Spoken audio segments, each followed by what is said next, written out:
ಇಡೀ movie shooting ಆಗುತ್ತೆ. 2004 August ಅಲ್ಲಿ ರಿಲೀಸ್ ಆಗುತ್ತೆ. ಹೌದು. ಸೊ ಕನ್ನಡದ ನಾಯಕಿ ಯಾರು ಅಂತ ಇಂಡಸ್ಟ್ರಿ ತಿರುಗಿ ನೋಡ್ತಾ ಇರುತ್ತೆ. ಏನ್ ರಿಯಾಕ್ಷನ್ ಏನ್ ಬಂತು ನಿಮ್ಗೆ? ಏನ್ ಫೀಲ್? ತುಂಬಾ ಮೂವೀಸ್ ಬಂತು. ನಂದು ಅಲ್ಲ, ಆ ಸಕ್ಸಸ್ ಹೇಗಿತ್ತು, ಆ ಫೀಲ್ ಹೇಗಿತ್ತು? ಚೆನ್ನಾಗಿತ್ತು. ರಿಲೀಸ್ ಡೇಗೆ ಥಿಯೇಟರ್ಗಳಿಗೆ ಹೋಗಿದ್ವಿ. ಪ್ರಸನ್ನ ಥಿಯೇಟರ್ ಅಂತ ಇದೆಯಲ್ಲ, ಮಾಗಡಿ ರೋಡಲ್ಲಿ ಇದೆಯಲ್ಲ, ಅಲ್ಲಿ ಥಿಯೇಟರ್ಸ್ಗೆ ಹೋಗಿದ್ವಿ. ಅದು ನೋಡಿದಾಗ ಕಾಮಿಡಿ ಎಂತ ಚೆನ್ನಾಗಿ ನಗೋರು ಜನ ಎಲ್ಲ ಅಂದ್ರೆ ಖುಷಿ ಪಡ್ತಾ ಇದ್ರು. ಅದು ಹೋದ್ವಿ, ಒಂದ್ 4-5 ಥಿಯೇಟರ್ಗೆ ಹೋದ್ವಿ ನಾವು ಅದನ್ನ ಮೂವೀಸ್ ನೋಡಕ್ಕೆ. ಅದೆಲ್ಲ ಆದ್ಮೇಲೆ ಎಲ್ಲರೂ ಹೇಳಿದ್ದು, ಇಲ್ಲ ಈ ಹುಡುಗಿ ಬೆಳಿಬೇಕು, ಅದೇ ಹೇಳದ್ನಲ್ಲ 3-4 ಪ್ರಾಜೆಕ್ಟ್ ಮಾಡೋಣ ಅನ್ನೋದು ಥಾಟ್ ಇತ್ತಂತೆ ಅವಾಗ ಅಂತ. ಸೊ ಅದೆಲ್ಲ ಟಾಕಿಂಗ್ ಇತ್ತಂತೆ. ಅಲ್ಲ, ಸಡನ್ ಆಗಿ 10ನೇ ಕ್ಲಾಸ್ ಓದ್ತಿರೋ ಎಂಟ್ರಿ ಕೊಟ್ಟಿರೋ ಹುಡುಗಿ, big screen, heroine feel, what next? ಏನ್ ತಲೆಯಲ್ಲಿ ಓಡ್ತಾ ಇತ್ತು? ನಾನು ಏನೋ ಒಂಥರ ನನಗ್ ನಾನೇ ಹೆಮ್ಮೆ ಪಡೋ ತರ ಹಿಂಗ ಆಟಿಟ್ಯೂಡ್ ಗೊತ್ತಲ್ಲ, ಏನೋ ದಟ್ ಆ ಆಟಿಟ್ಯೂಡ್ಗಳು ಮಾತ್ರ ಹೋಗಲ್ಲ ನಮ್ಗಳಿಗೆ. ಏನ್ ಮಾಡ್ತಿದ್ರಿ ಆಟಿಟ್ಯೂಡ್? ಆಟಿಟ್ಯೂಡ್ ಅಂದ್ರೆ ಏನಂದ್ರೆ ನಾನೇ ಹೀರೋಯಿನ್ನು ಈ ಮೂವಿಗೆ ನೋಡ್ತಾ ಇದ್ದಾರ, ನನ್ನೆಲ್ಲರೂ ಜನ ನೋಡ್ತಾ ಇದ್ದಾರ, ನನ್ನನ್ನು ರೆಕಗ್ನೈಸ್ ಮಾಡ್ತಾರ ಅನ್ನೋ ಥರ. ಅವ್ರು ಎಲ್ಲ ಎಷ್ಟೊಂದು ಜನ ಅಲ್ಲಿ ಹೊರಗೆ ಬರಬೇಕಾದ್ರೆ ಈ ಹುಡುಗಿನೇ ಹೀರೋಯಿನ್, ಈ ಹುಡುಗಿನೇ ಅಂದೇನೋ ಒಂಥರ ಖುಷಿ ನನಗೆ ಎಕ್ಸೈಟ್ಮೆಂಟ್. ಅದು ನನ್ನನ್ನು ನೋಡ್ತಾರೆ ಜನ, ನನ್ನ ಏನೋ ಒಂದು ರೆಕಗ್ನೈಸ್ ಮಾಡ್ತಾರೆ ಅನ್ನೋ ಒಂದು ಆ ಖುಷಿ ತುಂಬಾನೇ ಇತ್ತು, ಹೆಮ್ಮೆನೇ ಇತ್ತು. ಓಪನ್ ಆಯ್ತಾ ಸ್ಯಾಂಡಲ್ವುಡ್ ಅಲ್ಲಿ ನಿಮ್ಗೆ ಒಳ್ಳೊಳ್ಳೆ ಅವಕಾಶಗಳು? ಆಯಿತು. ಅಂದರೆ ಎಷ್ಟೊಂದು ಈಗ ಹೆಂಗಂದರೆ, ಈಗ ನಾನೇ ಮ್ಯಾನೇಜ್ ಮಾಡೋಂಗಿದ್ದರೆ ಅದೊಂಥರ ಇರ್ತಿತ್ತು. ಈ ಮ್ಯಾನೇಜರ್ಗಳಂತ ಇರ್ತಾರೆ ನಮ್ಗಳಿಗೇನೆ. ಈಗ ನಾವು ಮೂವಿ ಮಾಡಬೇಕಂದ್ರೆ ನೆಕ್ಸ್ಟು ಅವ್ರ ಥ್ರೂನೇ ಹೋಗಬೇಕು, ಅವ್ರು ನಮಗೆ ಗೈಡೆನ್ಸ್ ಕೊಡ್ತಾರೆ, ಇದು ಮಾಡ್ತಾರೆ ಅನ್ನೋದಿರತ್ತೆ. ಸೊ ನಾನು ಆ ಗೈಡೆನ್ಸಲ್ಲಿ ಎಲ್ಲೋ ಮಿಸ್ ಆದೆ ಅಂತ ನನಗನ್ಸುತ್ತೆ. ಗೈಡೆನ್ಸಲ್ಲಿ ಈಗ ಅಪ್ಪು ಸರ್ ಮೂವಿಗೆ ಒಂದು ಸಾಂಗಿಗೆ ಕರೆದಿದ್ರಂತೆ ನನಗೆ. ಅವಾಗ ನನಗೆ ಹೇಗೆ ಹೇಳಿರೋದು, ಆ ಫ್ಯಾಮಿಲಿಗೆ ಹೀರೋಯಿನ್ ಆದವಳು ಇಮ್ಮಿಡಿಯೇಟ್ ಒಂದು ಸಾಂಗ್ ಮಾಡಿಬಿಟ್ರೆ ವ್ಯಾಲ್ಯೂನೇ ಇರಲ್ಲ, ಒಂಥರ ಐಟಮ್ ಸಾಂಗ್ ಥರ ಆಗಿಬಿಡತ್ತೆ. ಸೊ ಅಲ್ಲಿ ಕಾನ್ಸೆಪ್ಟ್ ಇವಾಗ ನನಗೆ ಅರ್ಥ ಆಗಿದ್ದು, ಯಾವ ಜೊತೆ ಮಾಡ್ತಿದ್ದೀವಿ ಅನ್ನೋದು ಇಂಪಾರ್ಟೆನ್ಸ್ ಇರುತ್ತೆ, ನಾವು ಒಂದು ಸಾಂಗ್ ಮಾಡ್ತಿದ್ದೀವಿ ಅನ್ನೋದು ಇಂಪಾರ್ಟೆನ್ಸ್ ಇರಲ್ಲ. ಯಾರ ಜೊತೆ ಮಾಡ್ತಿದ್ದೀವಿ, ಯಾವ ಮೂವಿಗೋಸ್ಕರ ಒಂದು ಸಾಂಗ್ ಮಾಡ್ತೀವ, ಏನು ಮಾಡ್ತೀವ ಅನ್ನೋದು ಇಂಪಾರ್ಟೆನ್ಸ್ ಇರುತ್ತೆ. ನಿಮಗೆ ಆ ಮ್ಯಾನೇಜರ್ ಸಜೆಷನ್ ಕೊಟ್ಟಿದ್ದು ಮಾಡಬಾರ್ದು, ಬೇಡ, ಬಿಕಾಸ್ ಈಗ ಹೀರೋಯಿನ್ ಆಗಿ ಮಾಡಿದ್ದೆ, ಇಮಿಡಿಯೇಟ್ ನೀನೊಂದು ಸಾಂಗ್ ಹೋಗ್ಬಿಟ್ರೆ ನಿನ್ನ ನೆಕ್ಸ್ಟ್ ಎಲ್ಲ ಹಾಗೆ ಕರೀತಾರೆ, ಅದೇ ಥರ ಇದು ಮಾಡ್ತಾರೆ. ಸೊ ನಿಂಗೆ ಅದು ಬೇಡ. ನೆಕ್ಸ್ಟ್ ಕಾನ್ಸೆಪ್ಟ್ ಬಂದರೆ ಹೆಂಗೆ ಬರಬೇಕು, ನೀನು ದೊಡ್ಡ ಹೀರೋಯಿನ್ ಈ ಮೂವಿಲಿ ಅಷ್ಟು ಚೆನ್ನಾಗಿ ಆ್ಯಕ್ಟ್ ಮಾಡಿದ್ದೀರಾ, ಒಳ್ಳೆ ಹೀರೋಯಿನ್ ಓರಿಯೆಂಟೆಡ್ ಮೂವೀಸೇ ಬರಬೇಕು, ಒಳ್ಳೊಳ್ಳೆ ಇವ್ರ ಜೊತೆನೇ ಮಾಡಬೇಕು. ಸೊ ಆ ಗೈಡೆನ್ಸಲ್ಲಿ ನಾನು ತುಂಬಾ ಮಿಸ್ ಆದೆ ಅಂತ ಅನ್ಸುತ್ತೆ. ಯಾವ ಸಿನಿಮಾದ ಯಾವ ಹಾಡು ನೆನಪಿದೆಯಾ ಅಪ್ಪು ಸರ್ ಜೊತೆ ಆ್ಯಕ್ಟ್ ಮಾಡಬೇಕು ಅಂತಿದ್ದು? ರಿಮೆಂಬರ್? ವೀರ ಕನ್ನಡಿಗ. ಎಸ್, ವೀರ ಕನ್ನಡಿಗ. ಅದು ತೆಲುಗು ರೀಮೇಕ್ ಅಂತ. ವೀರ ಕನ್ನಡಿಗ ತುಂಬಾ ಬ್ಲಾಕ್ ಬಸ್ಟರ್ ಮೂವಿ ಅದು, ಒಳ್ಳೊಳ್ಳೆ ಹಾಡಿದೆ ಅದರಲ್ಲಿ. ಅದಕ್ಕೆ ಒಂದು ಸಾಂಗಿಗೆ ಕರೆದಿದ್ರು ಅಂತ ಹೇಳಿದ್ರು. ಅಯ್ಯೋ, ಮಿಸ್ ಆಯ್ತು. ಒಂದು blockbuster cinema, blockbuster ಹಾಡು ಆಗ್ತಿತ್ತು. ಹೌದು ಹೌದು, ಅಪ್ಪು ಸರ್ ಜೊತೆ. ಹೌದು, ಅದು ಮೇನ್ ಅಪ್ಪು ಸರ್ ಜೊತೆ ಆಗಿರ್ತಾ ಇತ್ತು. ಒಂದು 20 ವರ್ಷ ಆದ್ಮೇಲೆ ಒಂದು ಕನ್ಫೆಸ್ ಮಾಡಿಕೊಂಡು ಆ ದಿನ ಅದೊಂದು ಅವಕಾಶ ಮಿಸ್ ಆಗೋಯ್ತಲ್ಲ ಅಂತಿರೋ ಫೀಲ್ ಇದೆಯಲ್ಲ, ಫೀಲ್ ಅನ್ನೋಕ್ಕಿಂತ ನನ್ನ ಪ್ರಕಾರ ಅದೊಂದು ನೋವೇ. ಖಂಡಿತ ನಾನು ಅದೇ ಅನ್ಕೋತೀನಿ. ಎಷ್ಟೋ ಮೂವೀಸು, ಪೂಜಾರಿ ಅಂತ ಮೂವಿ ಮಾಡಿದ್ರಂತೆ. ಹೌದು, ಆದಿ ಲೋಕೇಶ್. ಅವಾಗ ನನ್ನ ಕಾಂಟ್ಯಾಕ್ಟ್ ಸಿಗ್ದಲೇನೆ ಅವರೇ ಹೇಳಿದ್ದು ನನಗೆ, ಆ ಪ್ರೊಡ್ಯೂಸರ್ ಹೇಳಿದ್ದು.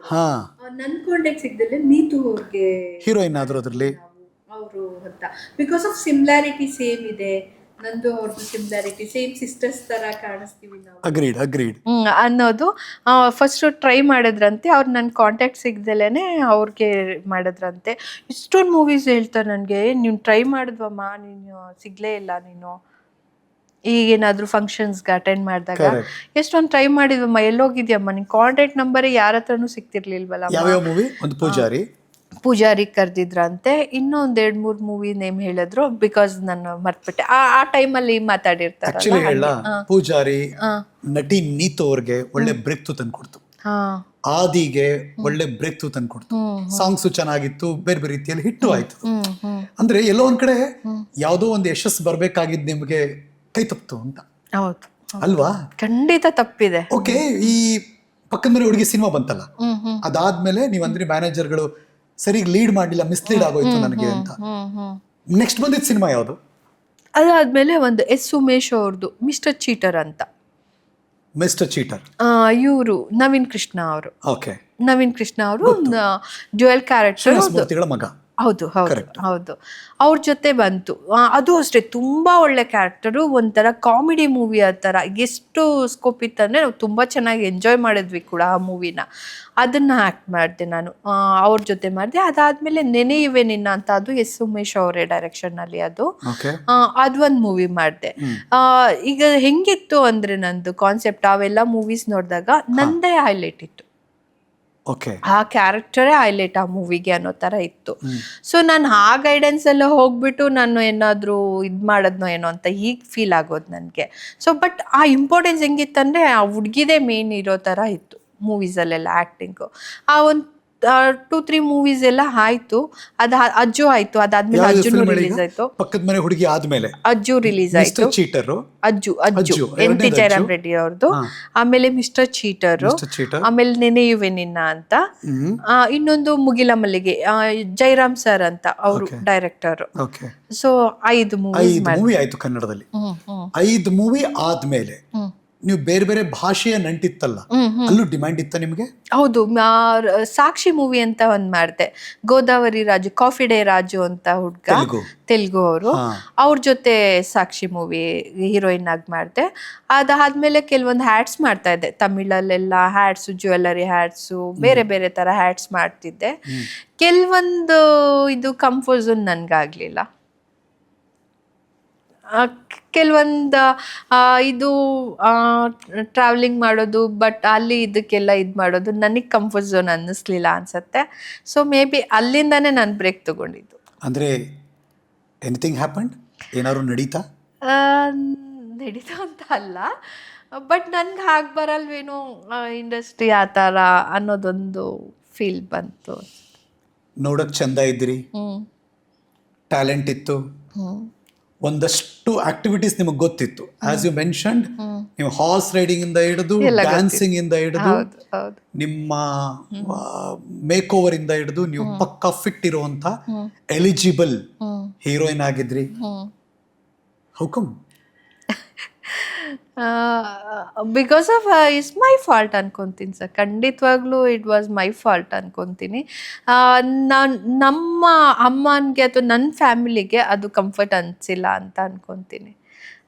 ಅದು ಹಂಗಾಗಿ ನನ್ನಿಂದ ನಾನೇ ಬ್ರೇಕ್ ತಗೊಂಡೆ. ಈ ಥರ ಒಬ್ಬರು ನಟಿ ಮಾತಾಡಿದ್ರೆ ನಮಗೆ ನಿಮ್ಮ ಕಣ್ಣು 100 ಕತೆ ಹೇಳ್ತಾ ಇದೆ ಈಗ, ನನಗೆ ಎಸ್ಪೆಷಲಿ.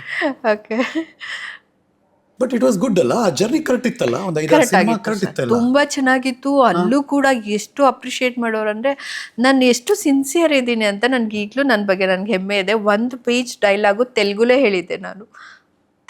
ಹೇಳಿದ್ದೆ ನಾನು. ಅಲ್ಲಿರೋ ಅಷ್ಟು ಸೆಟ್ಟಲ್ಲಿ ಎಷ್ಟು ಜನ ಇದ್ರು ಅಷ್ಟು ಜನ ನನಗೆ ಕ್ಲಾಪ್ಸ್ ಮಾಡಿದ್ರು. ಈ ಹುಡುಗಿ ಕನ್ನಡದ ಹುಡುಗಿ ತೆಲುಗು ಡೈಲಾಗ್ನ 1 ಪೇಜ್ ಡೈಲಾಗ್ನ ಒಂದೇ ಸಲ ಹೇಳ್ತಾ ಇದೆ ಈ ಹುಡುಗಿ, ಒಂದೇ ಟೇಕಿಗೆ ಹೇಳ್ತಿದೆ ಅಂದ್ರೆ ಎಂತ ಆರ್ಟಿಸ್ಟ್ ಇರ್ಬೋದು. ಪೋಸನಿ ಮುರಳಿ ಕೃಷ್ಣ ಅಂತ ಇದಾರಲ್ಲ, ಅವರು ವಿಲನ್ ಮಾಡಿದ್ದು ಆ ಮೂವಿಲಿ. ಅವ್ರು ಇದ್ ಮಾಡಿದ ಅದು ಮೂವಿಲಿ ವಿಲನ್ ಮಾಡಿದ್ರು. ಯಾವ ತೆಲುಗು ಸಿನಿಮಾ ಇರಲ್ಲ ಅಷ್ಟು ಫೇಮಸ್ ಆರ್ಟಿಸ್ಟ್ ಅವರು. ಹೌದು, ನನ್ಗೆ ಅವಾಗ ಗೊತ್ತಿರ್ಲಿಲ್ಲ ಅವ್ರು ಅಷ್ಟು ದೊಡ್ಡ ಆರ್ಟಿಸ್ಟ್ ಅನ್ನೋದು. ಆಮೇಲೆ ಗೊತ್ತಾಗಿದ್ದು ಅವ್ರು ಎಷ್ಟು ದೊಡ್ಡ ಆರ್ಟಿಸ್ಟ್ ಅಂತ. ಸೊ ಎಲ್ಲ ಅಪ್ರಿಶಿಯೇಟ್ ಮಾಡೋರು. ಸೊ ಬಟ್ ಎಲ್ಲ ಚೆನ್ನಾಗಿತ್ತು. ಬಟ್ ನನ್ಗೆ ನೆಕ್ಸ್ಟ್ ಅದು ಏನೋ ಅದು ಹೇಗೆ ಹೇಳ್ಬೇಕು ನಂಗೆ ಗೊತ್ತಿಲ್ಲ ನಿಜವಾಗ್ಲೂ. No I am not insisting you, but ಆದ್ರೆ ನಾವು ನೋಡ್ತಾ ಇರೋರಿಗೆ ಅಥವಾ ಇನ್ಯಾರೋ ಆರ್ಟಿಸ್ಟ್ಗೆ ಯಾರೋ ಸಕ್ಸಸ್ಫುಲ್ ಜರ್ನಿಲಿ ಮುಂದಕ್ಕೆ ಹೋಗ್ತಾ ಇದಾರೆ, ಅವಕಾಶಗಳು ಒಂದು ಫಿಲ್ಮ್ ಇನ್ನೊಂದು ಸಿನಿಮಾ ಸಿಗ್ತಾ ಇದೆ ಅಂದಾಗ ಅವ್ರ ಕ್ಯಾಲಿಬರ್ ಮೇಲೆ ಸಿಗ್ತಾ ಇರುತ್ತೆ. ಸಡನ್ ಆಗ ಹೆಣ್ಮಗಳು ಡಿಟ್ಯಾಚ್ ಆಗ್ಬಿಡ್ತಾರೆ ಅಂದಾಗ ಒಂದು ದೊಡ್ಡ ಕ್ವಶನ್ ಮಾರ್ಕ್ ಕಾಡುತ್ತೆ ರಂಜಿತ್ ಅವ್ರೆ. ಹಂಗಾಗಿ ಐ ಆಮ್ ಜಸ್ಟ್, ಏನಾಯ್ತು ಹಾಗಿದ್ರೆ, ಎಲ್ಲೇನು ನೀವು ಹಿಡಿದಿದ್ದೆಲ್ಲಿ? ಏನಂದ್ರೆ ಈಗ ಕೆಲವೊಂದ್ ಕಡೆ ಹೋದಾಗ ಈಗ ನಮ್ಮ ಇಂಡಸ್ಟ್ರಿನೇ ಒಂಥರ ಇತ್ತು ಅವಾಗ. ತಮಿಳು ತೆಲುಗು ಇಂಡಸ್ಟ್ರಿಗಳೇ ಬೇರೆ ಬೇರೆ ಥರ ಇರತ್ತೆ. ಸೊ ಅವ್ರ ಹೇಳಿ ಟೈಮಿಗೆ ಹೋಗಬೇಕು, ನಾನು ಅಲ್ಲೇ ಸ್ಟೇ ಮಾಡಬೇಕಾಗಿತ್ತು. ಸೊ ಕೆಲವೊಂದು because I don't have to tell or not, I don't know that thing. ಅದೇ ಹೇಗೆ ಹೇಳ್ಬೇಕಂತ ನಂಗೆ ನಿಜ ಗೊತ್ತಾಗ್ತಾ ಇಲ್ಲ. It's a good thing or bad thing, I don't know. Something which is unusual. ಆ ಕ್ಷಣಕ್ಕೆ ನಿಮ್ಗೆ ಇಂಡಸ್ಟ್ರಿ ಹಂಗಿದೆ ಅಂತ ಗೊತ್ತಿರಲಿಲ್ಲ? ಇಲ್ಲ, ಬಿಕಾಸ್ ಇಲ್ಲೆಲ್ಲ ನಾನು ಅಷ್ಟು ಚೆನ್ನಾಗಿ ಮುದ್ದಾಗಿ ಎಲ್ಲ ಪುಟ್ಟ ಮಗಳು ಥರ ಎಷ್ಟು ಚೆನ್ನಾಗಿ ನನ್ಗೆ ಇದು ಮಾಡೋರೆ, ಮಾಡ್ತೀಯ ಮಾಡು ನೀನು, ಸಕ್ಕತ್ತಾಗಿ ಮಾಡತ್ತಿ ಹುಡುಗಿ ಅಂತೆಲ್ಲ ಅನ್ನೋರು. ಬಟ್ ಅದೇ ನೆಕ್ಸ್ಟ್ ಸ್ಟೆಪ್ಸ್ ನನ್ನ ಅದರ್ ಬೇರೆ ಇಂಡಸ್ಟ್ರಿಗೆ ಹೋದಾಗ, ಬಟ್ ನನ್ಗೆ ಆ ಎಂಕರೇಜ್ಮೆಂಟು ಇದು ಇರಲಿಲ್ಲ. ಸೊ ಒಂದು ಹೀರೋಯಿನ್ ಅಂದರೆ ಹೆಂಗೆ ಅಂದರೆ, ನಾವು ಹೀರೋಯಿನ್ ಮಾಡ್ತಾ ಇದ್ದೀವಿ ಅವ್ರನ್ನ, ನಾವು ಆ ಹುಡುಗಿನ ಹೀರೋಯಿನ್ ಚಾನ್ಸ್ ಕೊಡ್ತಾ ಇದ್ದೀವಿ ಅಂದರೆ ಅವ್ರು ಹೆಂಗೆ ನಮಗೆ ಫೇವರಬಲ್ ಆಗಿರಬೇಕು.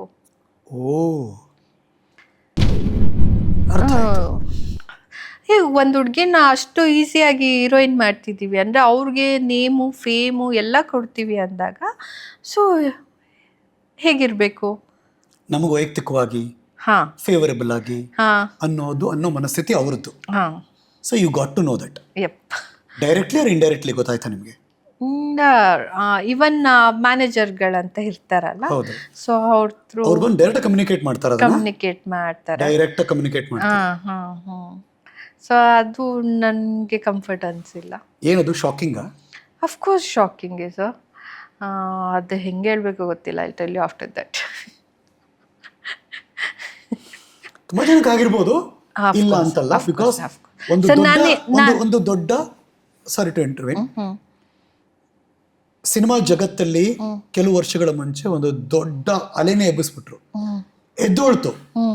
ಧೈರ್ಯವಾಗಿ ಯಾರೋ ಬಂದು ಆಚೆ ಮಾತಾಡಿದ್ರು, ಇದರ ವಿರುದ್ಧನೇ ಅಲೆ ಎದ್ದೋಳ್ತು. ಹೌದು ಹೌದು. ತುಂಬಾ ಜನ ನಟಿಯರು ಅವರೆಲ್ಲ ಬಂದು ಮಾತಾಡಿ ಅದೊಂದು ಕಥೆ ಆಯ್ತು. ನಿಮ್ಗೂ ಅಬ್ಸರ್ವ್ ಮಾಡಿರ್ತೀವಿ, ನೋಡಿದೀನಿ ಅದೇನೋ ಮೀಟು. ಸೊ ಇದು ಎಕ್ಸಾಕ್ಟ್ಲಿ ಇದು ನೀವು ಯಾವತ್ತೋ ಫೇಸ್ ಮಾಡಿದ್ರಿ ಅಂತ. ಹೌದು. ಆಮೇಲೆ ಒನ್ ಪಾಯಿಂಟ್ ಆಫ್ ವ್ಯೂ ಅಲ್ಲಿ ಒಂದೊಂದ್ಸಲ ಅನ್ಸುತ್ತೆ ಅವ್ರುಗಳು ಹೇಳೋದು ನಿಜ ಏನೋ, ಬಿಕಾಸ್ ನಂತರನೇ ಎಲ್ಲರೂ ಇರಲ್ಲ. ಈಗ ಏನೋ ಒಂದು ಈಗ ಸುಮ್ಮನೆ ಈಗ ನಾನು ಒಂದು ಮಾತು ಹೇಳ್ತೀನಿ ಸರ್, ನನ್ನ ಹತ್ರ ಎಷ್ಟೇ ಕೋಟಿ ಇದ್ರೂ ನನ್ನನ್ನು ಯಾರೂ ರೆಕಗ್ನೈಸ್ ಮಾಡಲ್ಲ. ಬಟ್ ನಾನು ಅದೇ ಇಂಡಸ್ಟ್ರಿಲಿ ಒಂದು ಹೀರೋಯಿನ್ ಆಗಿ ನಾನೊಂದು ನೇಮು ಫೇಮ್ ತೊಗೊಂಡಾಗ ಪಟ್ ಅಂತ 100 ಜನ, ಒಬ್ಬರಲ್ಲ ಇಬ್ಬರಲ್ಲ 100 ಜನ ನನ್ನನ್ನು ರೆಕಗ್ನೈಸ್ ಮಾಡ್ತಾರೆ. ಆ ಒಂದು ಇದು ಹೊರಟೋಗಿರತ್ತೆ. ಸೊ ಹೈಪ್ ಕ್ರಿಯೇಟ್ ಮಾಡಿರ್ತೀವಿ, ನಮಗೆ ಅಲ್ಲಿ ಸಿಗೋ ಅಂಥ ಪಬ್ಲಿಸಿಟಿ ನಾವು ಎಷ್ಟು ಕೋಟಿ ಕೊಟ್ಟರು ಸಿಗಲ್ಲ ಅಲ್ವಾ? ಸೊ ಅವರ ಪಾಯಿಂಟ್ ಆಫ್ ವ್ಯೂ ಅಲ್ಲಿ ಅದು ನಾನು ತಪ್ಪು ಅಂತ ಹೇಳಕ್ಕಾಗಲ್ವೇನೋ.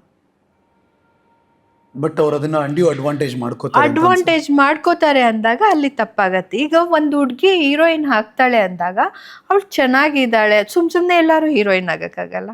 ಟ್ರೂ, ಅವಳ ಕೇಪಬಲ್ ಪರ್ಸ್ನಾಲಿಟಿ ಇರಬೇಕು.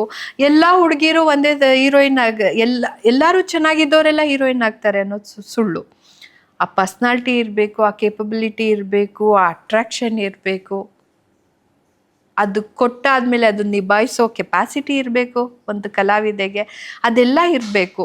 ಅದೆಲ್ಲ ಇದ್ದೂ ಏನೋ ಒಂದು ಬೇರೆ ಅಂತ ಅಂದಾಗ ಏನು ಪ್ರಯೋಜನ? ಏನೋ ಒಂದು ಇದ್ರೇನೆ ನಿನ್ನ ಹೀರೋಯಿನ್ ಆಗಿ ನಿಲ್ಲಿಸ್ತೀನಿ ನಾನು, ನಿಂದು ಈ ಕೇಪಬಿಲಿಟಿ ಎಲ್ಲ ನನಗೇನು ಬೇಕಾಗಿಲ್ಲ ಅನ್ನೋ ಥರ ಇದ್ರೆ ಅವಾಗ ಏನು ಫೀಲ್? ಅದು ಬೇಜಾರ, ಕೋಪನ, ಒಂಥರ ಬೇಜಾರು. ಇದು ನನ್ಗಲ್ವೇನೋ ಇದು ನನ್ನೊಂತೊಳಗಲ್ವೇನೋ ಇದು ಅನ್ನೋದು. Not my cup of tea, ಇದಲ್ಲ ಇದು ನಂದು, ಇದು ನಂದಲ್ಲ. ಡೆಫಿನೆಟ್ಲಿ. ಏನು ಕಾಡ್ತಿತ್ತು ಅವಾಗ?